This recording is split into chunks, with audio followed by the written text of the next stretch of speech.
મિત્રો, ઉર્મિલા ઉદાસ ચિંતે પોતાના ફળિયાના હિંચકા પર બેઠી હતી. આજે તેનો દીકરો ઉમંગ 2 વર્ષ માટે ભણવા વિદેશ ગયો. 22 વર્ષનો ઉમંગ અમેરિકા માસ્ટર કરવા ગયો હતો. તે ભણવામાં ખૂબ જ હોશિયાર હતો અને અત્યારની યુનિવર્સિટીએ સ્કોલરશીપ આપી હતી. આથી આ શક્ય અને સરળ બન્યું. થોડી વારમાં જ બાજુવાળા શાંતાબેન આવ્યા અને કહ્યું કે તમે જરા ચિંતા કરતા નહીં અને જ્યારે પણ જરૂર પડે ત્યારે યાદ કરજો, હું આવી જઈશ. થોડી વારમાં નૈનાબેન પણ આવ્યા અને હિંમત બંધાવતા કહ્યું, માસી જરાય ચિંતા કરતા નહીં. એમ એક પછી એક સોસાયટીના બધા જ આવીને કહી ગયા. સોસાયટીમાં સાવ છેવાડે રહેતા અરુણભાઈ આવ્યા ને પોતે જ્યાં બેઠા હતા તે હિંચકા પર બેસીને બોલ્યા કે ચિંતાનું કોઈ કારણ નથી.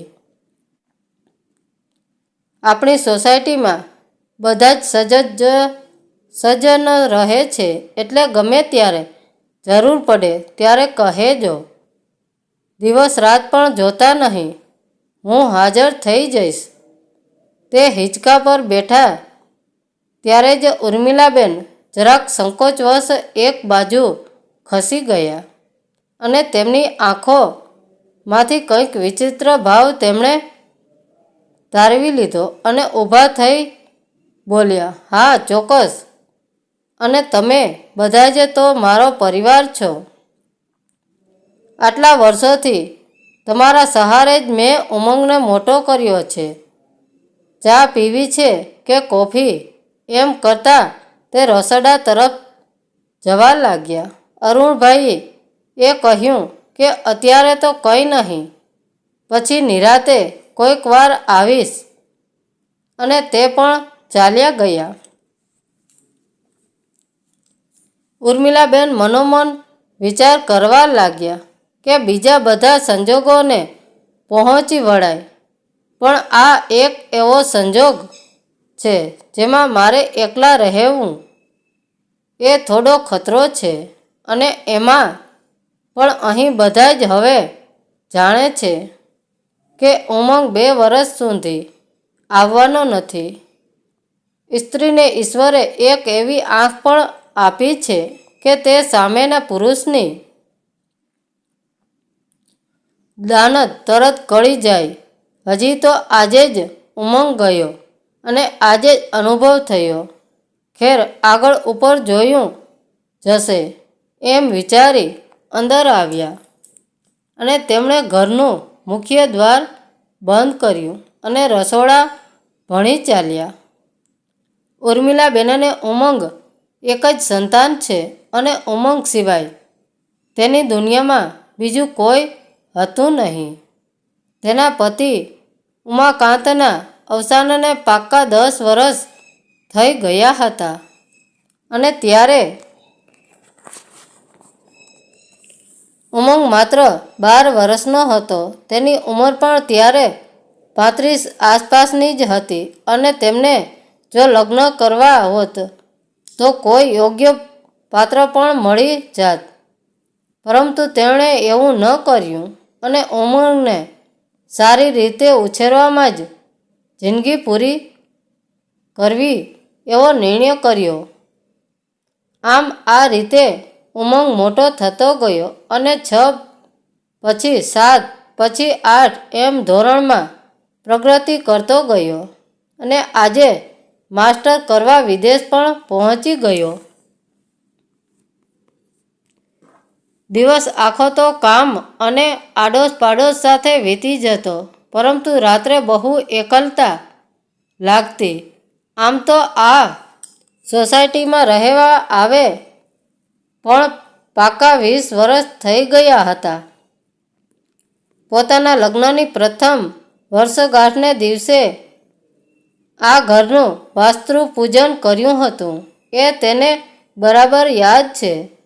લગ્ન થયા ત્યારે તો ભાડાના ઘરમાં રહેવા ગયેલા કોઈ દિવસ બોલ્યા ન હતા, પણ ઘરના ઘરનું તેમને પહેલેથી જ સપનું હતું. અને આ વાત ઉમાકાંત બહુ સારી રીતે જાણતા હતા. બંનેની ઉંમરમાં 10 વર્ષનો ફેર હતો. પરંતુ ઉર્મિલાબેન એ જાતે પસંદ કર્યા હતા. તેમને એ બાબતે કોઈ દિવસ કોઈ ફરિયાદ ન હતી. તો ઉમાકાંતભાઈને પણ ઉર્મિલાબેન જેવી સુશીલ અને સંસ્કારી પત્ની મળતા જીવન આનંદમય પસાર થતું હતું. બંનેના લગ્નના દિવસો સુખમય અને આનંદથી પસાર થતા હતા. ઈશ્વરે એક સુંદર પુત્રની પણ ભેટ આપી હતી. બસ બંનેનું જીવન હવે તેની આસપાસ જ ભમતું હતું. આમને આમ જ જીવનના બીજા 10 વર્ષ ચાલ્યા ગયા. અચાનક એક દિવસ સર્વિસ પરથી ઉમાકાંતભાઈ આવ્યા ત્યારે ખૂબ જ ઉદાસ હતા.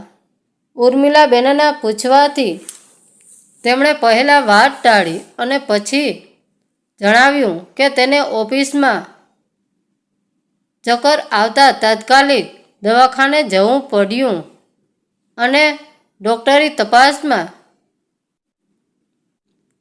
બ્રેન ટ્યુમરનું નિદાન થયું છે. ઉર્મિલાબેન પોતાની જાતને સંભાળે કે પતિની જાતને એવો ઘાટ થયો. પરંતુ હિંમત રાખી બોલ્યા કે બધું જ સરખું થઈ જશે. ઈશ્વર સો સારા વાના કરશે. પરંતુ દિવસો ઉપર દિવસો જતા હતા અને આ લાસ્ટ સ્ટેજમાં પહોંચી ગયેલું કેન્સર વકરતું જતું હતું. કોઈ પણ જાતનું તેમને વ્યસન ન હતું. તો જીવનમાં પણ સંતોષી સ્વભાવને કારણે કોઈ ચિંતા કે ટેન્શન હતું નહીં. છતાં પણ આ દર્દ તેને શું કામ થયું એ જ બેમાંથી કોઈને સમજાતું ન હતું. અને ઓપરેશન બાબતે હજી કોઈ ચોક્કસ નિર્ણય કરે તે પહેલાં જ ઉમાકાંતભાઈનું દેહાંત થયું. આ બધી વસમી પરિસ્થિતિઓમાંથી ધીરે ધીરે ઉર્મિલાબેન પોતાના દૃઢ મનોબળ અને આત્મસૂઝથી બહાર આવ્યા. આજે એકલા પડ્યા એટલે એ બધું અચાનક યાદ આવી ગયું. માગસર મહિનાની ઠંડીના દિવસો હતા અને રાત્રિના લગભગ 11 વાગ્યા આસપાસનો ઘડિયાળ સમય બતાવતી હતી. સોસાયટી પણ સૂમસાન થઈ ગઈ હતી. ઉર્મિલાબહેન પણ આંગણાના દરવાજે તાળું મારવા ઉઠ્યા. ત્યાં જ ફોનની રિંગટોન વાગી. આથી તેમણે પહેલાં ફોન ઉપાડ્યો. સામે છેડે ઉમંગ હતો એટલે હરખમાં દરવાજે તાળું મારવાનું છે એ વાત જ ભૂલી ગયા. ઉમંગ સાથે ઘણી બધી વાતચીત કરી અને હરિ મંદિરમાં ઠાકોરજીને શેન દીપ પ્રગટાવી પોતે પણ સૂવાની તૈયારી કરી. આ પ્રથા તેણે હમણાંથી ચાલુ કરી હતી. કારણ કે ઘરમાં કોઈ ન હોવાથી તેમને થોડો ડર રહેતો હતો. પણ તેમની માતા આ રીતે રાત્રે દીપ પ્રગટાવતા એટલે તેમણે પણ આ રીતે અપનાવી, જેથી કરીને તેમનો ડર ધીરે ધીરે ઓછો થતો ગયો. કૃષ્ણાએ વાસુદેવાય નમઃ એમ કરી પથારીમાં પડતું મૂક્યું. ત્યાંય ડોરબેલ વાગી. તે એકદમ જ ડરી ગયા. શું કરું તે તેને કંઈ સૂઝતું ન હતું. આડોશી પાડોશી પણ સૂઈ ગયા હોય એટલે કોને જગાડવા? અચાનક આ કોણ આવ્યું હશે? અને તેને અનુસંધાને મનમાં ગભરાટ પેદા થયો તેમજ અમંગળ વિચારો પણ આવવા લાગ્યા. હવે શું કરું? પછી મનોમન નક્કી કર્યું કે અંતે ડોરબેલ વગાડી અને જે કોઈ આવ્યું હશે તે ચાલ્યું જ હશે. પરંતુ હું અત્યારે બારણું ખોલીશ નહીં. સાચે જ એવું થયું. થોડી વાર ડોરબેલ વાગી અને પછી બંધ થઈ ગઈ. ફળિયાના દરવાજાનો પણ બંધ થવાનો અવાજ આવ્યો એટલે તે બેઠકના રૂમમાં આવ્યા અને સીસીટીવી કેમેરામાં કોણ છે તે જોવા ઓન કર્યો. તેની ધારણા સાચી પડી, પણ આમ કાંઈ રીતે કોઈને કંઈ કહેવાય તેઓ પણ એકલા રહે છે નહીં ને કંઈ કામ પણ હોઈ શકે એવું મનમાં આશ્વાસન લઈ સુવા ચાલ્યા ગયા. ત્યાં જ ફોનની રિંગટોન ફરીથી વાગવા લાગી અને તે પાછા ગભરાટથી કાપવા લાગ્યા. પછી તો શરીર જો પથારીમાં સૂતું, બાકી મન તો ગભરાટથી કબૂતર જેમ ફફડતું હતું. આજે તો જેમ તેમ કરી અને પોતે બચી ગયા, પણ હવે તો ડુપ્લિકેટ ચાવી પણ બની શકે. અને આ બાજુ રહેતા સરોજબેન પાસે તેમની એક ડુપ્લિકેટ ચાવી પણ કાયમ રહેતી, જેથી કરીને કોઈ પ્રોબ્લેમ થાય તો કામ આવે. અને એ વાત સોસાયટીના દરેક જણા જાણતા હતા. સરોજબેનને પટાવીને ચાવી પણ તેમની પાસેથી લઈ લે તો શું થાય મારું, એ વિચારીને આ શિયાળાની ઠંડી રાતમાં પણ તેને પરસેવો થઈ ગયો. હવે તો આ ગંભીર સમસ્યા થઈ ગઈ છે. ઉમંગને પણ કંઈ વાત કરાય નહીં તો ભણવાનું અધૂરું મૂકીને એ આવતો રહે. શું કરું એમ વિચારતા અંતે એવું નક્કી કર્યું કે હમણાં થોડા દિવસ શાલિની દીદીને ત્યાં રહેવા જતી રહું. દીદી મોટા છે, તેમને વાત કરીશ એટલે જરૂર કોઈ રસ્તો નીકળશે. સવારે યોજના મુજબ સુટકેસ પેક કરી લીધી અને ખાવા પીવાની ખરાબ થઈ જાય એવી બધી વસ્તુઓ ડબ્બામાં ભરી અને તેનો એક થેલો અલગથી કરી લીધો. આમ તે શાલિની દીદીને ઘેર રાજકોટ જવા રવાના થયા. રસ્તામાં તે વિચારતા હતા કે આમ તો આ 12 વર્ષ લગભગ તે કોઈના ઘરે લાંબો સમય ગયા ન હતા, અને ક્યાંક જવું પડ્યું હોય તો તે ઉમંગની સાથે જ ગયા હતા. રાજકોટમાં દીદીને ઘરે થોડી વધુ સગવડતા હતી, કારણ કે દીદીનો દીકરો યુએસમાં સેટલ થયો હતો અને જીજાજી પણ ઓફિસ તરીકે રિટાયર થયા હતા, એટલે તેનું પેન્શન પણ આવતું હોય. ઉપરાંત બાપ દાદાની મોટી હવેલી જેવું મકાન હતું, એ કાઢી અને આ એકદમ સગવડતાવાળો બંગલો ખરીદ્યો હતો, જેમાં 5 બેડરૂમ વિથ એટેચ્ડ બાથરૂમ વાળા અને મોટો હોલ, કિચન અને ડાઇનિંગ હોલ ઉપરાંત કોઠાર પણ હતા અને આગળ પણ નાનું એવું ગાર્ડન અને હિંચકો હતા. શરૂઆતનું એક વીક તો એકદમ આનંદમાં પસાર થઈ ગયું. ઘણા વખતે બંને બહેનો મળી હતી. રોજ જમવામાં નવું બનાવવું અને સુગમ સંગીતની રાત્રે મહેફિલ જામતી. ઉમંગના નિયમિત વિડીયો કોલ આવતા હતા. તે પણ ખુશ હતો કે કેટલાય વખતે આમ મમ્મી અહીં માસીના સાથે આનંદ કરે છે. દીદીનો સ્વભાવ એટલો સરળ અને માયાળુ હતો કે આડોશ પાડોશીઓ પણ તેની સાથે ખૂબ પ્રેમથી રહેતા હતા અને દરેક જણ નાના મોટા કામ પણ કરી આપતા. દીદી પણ બધાના દુઃખ દર્દમાં તેમનો સહારો બનતા હતા. સવારના લગભગ 5:30નો સમય થયો હશે અને દીદીના બાથરૂમમાંથી એક પડવાનો અવાજ આવ્યો અને પછી વેદનાની ચીસ. ઉર્મિલાબેન એકાએક જાગી ગયા અને સીધા પથારીમાંથી ઉઠી દીદીના રૂમ તરફ દોડી ગયા. તેની ધારણા સાચી પડી હતી. દીદી બાથરૂમમાં પડી ગયા અને તેમનો બેઠકનો ગોળો ભાંગી ગયો. પછી તો જીજાજી પણ ઉઠીને તરત આવ્યા અને તે બંનેએ તેને મહા મહેનતે બેડમાં સુડાવ્યા. ઓર્થોપેડિક ડૉક્ટરની એપોઇન્ટમેન્ટ લીધી અને દીદીને બતાવવા લઈ ગયા.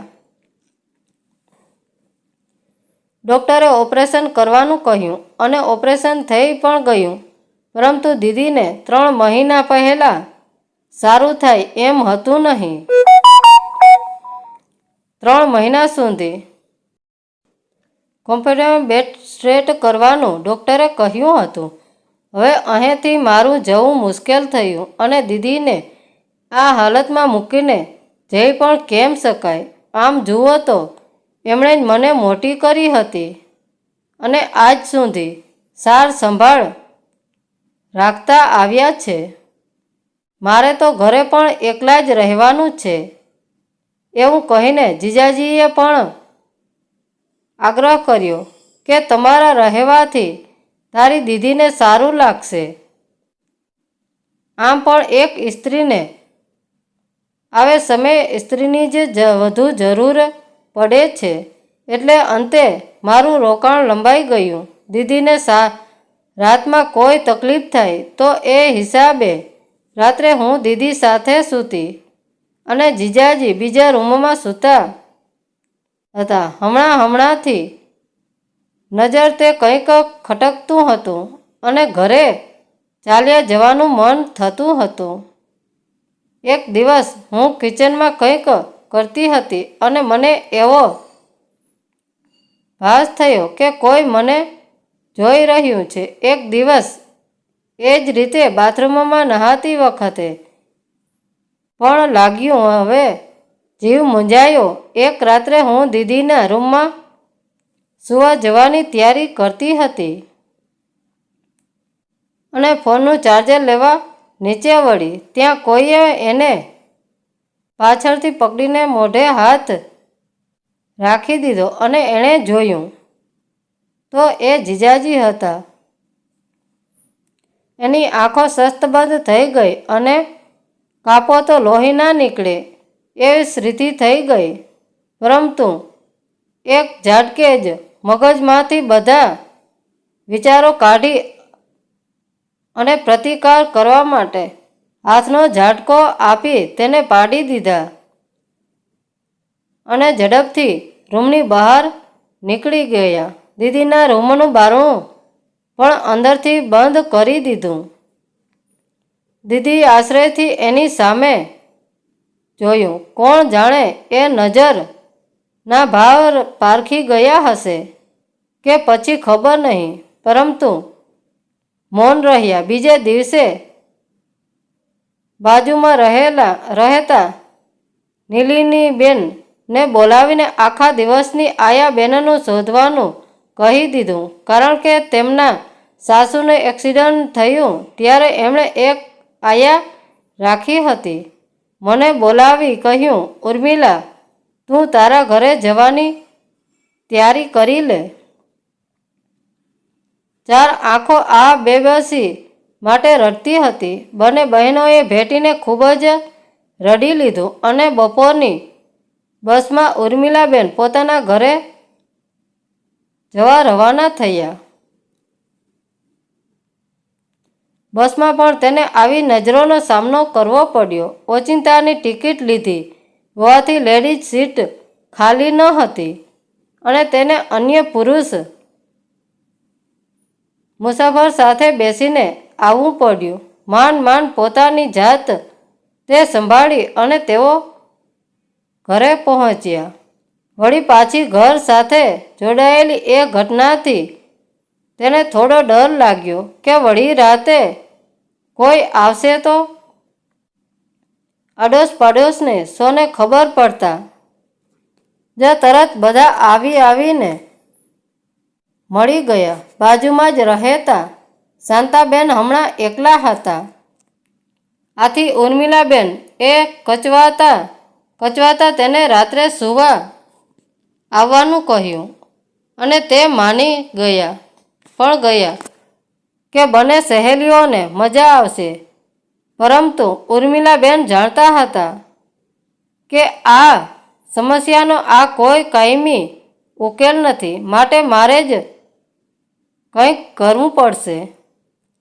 બાકી તો આ દુનિયાવાળાની બુરી આદતોનો સામનો હું કઈ રીતે કરી શકીશ?